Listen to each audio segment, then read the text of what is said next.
আসসালামু আলাইকুম dear viewers.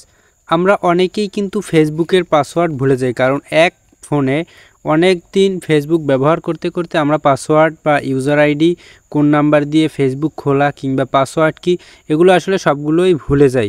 এই ভুলে যাওয়া পাসওয়ার্ড বের করার জন্য আমাদের একটি মেথড রয়েছে। এর জন্য আমরা চলে যাব জিমেইল অ্যাকাউন্টে। এই যে জিমেইল অ্যাকাউন্টটি রয়েছে, এই জিমেইলে চলে যাব। জিমেইলে যাওয়ার পর এখানে আমার একাধিক জিমেইল রয়েছে, আপনারা আপনাদের একটি মাত্রই জিমেইল আমি শিওর আছে। তো এই জিমেইলে চলে যাবেন। উপরে দেখুন যে আইকনটি রয়েছে, প্রোফাইল নামের আইকনে ক্লিক করবেন। প্রোফাইলে ক্লিক করার পর গুগল অ্যাকাউন্ট নিচে যে অপশনটি রয়েছে জাস্ট ওখানে ট্যাপ করবেন। গুগল অ্যাকাউন্টে আসার পর এখানে এমন একটি ইন্টারফেস শো হবে। এখানে বিভিন্ন বিষয় রয়েছে, সেখান থেকে আপনারা যেটি করবেন, সিকিউরিটি অ্যান্ড সাইনিং নামে যে অপশনটি রয়েছে জাস্ট এটিতে ট্যাপ করবেন। এখানে আসার পরে দেখুন এখানে 2 স্টেপ ভেরিফিকেশন রয়েছে, যদি 2 স্টেপ ভেরিফিকেশন করতে চান করে নিতে পারেন। তারপরে যেটি রয়েছে একবারে নিচে চলে যাবেন। নিচে চলে আসার পরে আপনি একদম নিচে চলে আসার পরে এবার দেখবেন পাসওয়ার্ড ম্যানেজার। এখানে যে পাসওয়ার্ড ম্যানেজার অপশনটি রয়েছে, এখানে আপনার একাধিক পাসওয়ার্ড থাকতে পারে। তো আপনি যা কিছু করবেন সব কিছুর পাসওয়ার্ড এখান থেকেও দেখতে পারবেন যদি আপনার পাসওয়ার্ডগুলো সেভ করা থাকে। ফেসবুক অন করার পরে একটি বাটন আসে যে জিমেইলে আপনি পাসওয়ার্ডটি সেট করতে চান কিনা, সেটি করলে অবশ্যই এখানে আপনার পাসওয়ার্ডটি সেভ করা থাকবে। এরপরে আমি বলবো যে আসলে এটিতে যাওয়ার পরে আপনি ডিলিট করবেন কিভাবে, ডিলিট দেওয়ার আপনার উপকারিতা কী। তো আগে আমরা এটিকে ক্লিক করি। পাসওয়ার্ড ম্যানেজারে আসার পর দেখুন এখানে ফেসবুক এবং অন্যান্য অনেক ওয়েবসাইটের পাসওয়ার্ড আমার রয়েছে। তো আমার এনআইডির গভর্নমেন্টেরও একটি পাসওয়ার্ড রয়েছে এবং ফেসবুকের আরও অনেক পাসওয়ার্ড রয়েছে। আমরা যদি ফেসবুকে দেখি, দেখুন সামনে লেখা রয়েছে 8 অ্যাকাউন্ট, মানে আমার ফেসবুকের 8টা অ্যাকাউন্ট রয়েছে, বিভিন্ন 8টা অ্যাকাউন্ট রয়েছে।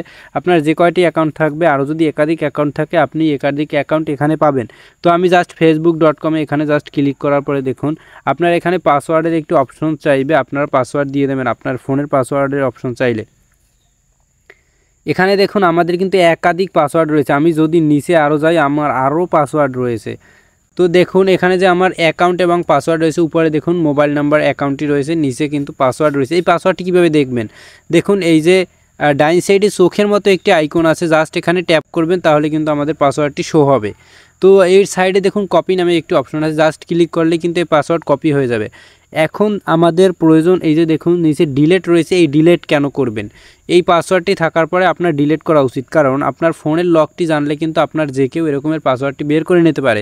এজন্য আপনি জাস্ট আপনার নোটবুকে বা কোনো খাতায় বা আপনার পার্সোনাল কোনো ডায়েরিতে আপনি কিন্তু পাসওয়ার্ড এবং অ্যাকাউন্টটিকে নোট করে তারপর এখানে জাস্ট ডিলিট লেখা রয়েছে, এই ডিলিটে প্রেস করবেন। ডিলিটে প্রেস করলে কিন্তু আমাদের পাসওয়ার্ডটি ডিলিট হয়ে যাবে। এভাবেই আপনার পাসওয়ার্ডটি ডিলিট করা এজন্য উচিত যে অন্য কেউ যেন আপনার আইডিটি লগ ইন না করতে পারে। আপনি মনে করতে পারেন যে আপনার আইডিটা হয়তো বা হ্যাক হয়েছে, না, আসলে আপনার ফোনের কেউ যদি পাসওয়ার্ড জানে তাহলে কিন্তু এভাবেই তারা বের করে নিতে পারে। তো এভাবেই আসলে পাসওয়ার্ড বের করার একটি মাধ্যম রয়েছে, এছাড়া অন্য কোনো ওয়ে নাই। এছাড়া ফরগেট দিতে পারেন, আপনি মাঝে মাঝে নাম্বারও ভুলে যান আসলে কোন নাম্বার দিয়ে খোলা হয়েছে, এজন্য আপনি নাম্বার এবং পাসওয়ার্ড দুটোই এখানেই আসলে পাবেন। এরকমের আরও ভিডিও পেতে আমাদের সাথেই থাকুন। ধন্যবাদ, আসছি আগামী কোনো ভিডিওতে দেখা হবে ইনশাল্লাহ। আজকের ভিডিও পর্যন্তই। আসসালামু আলাইকুম।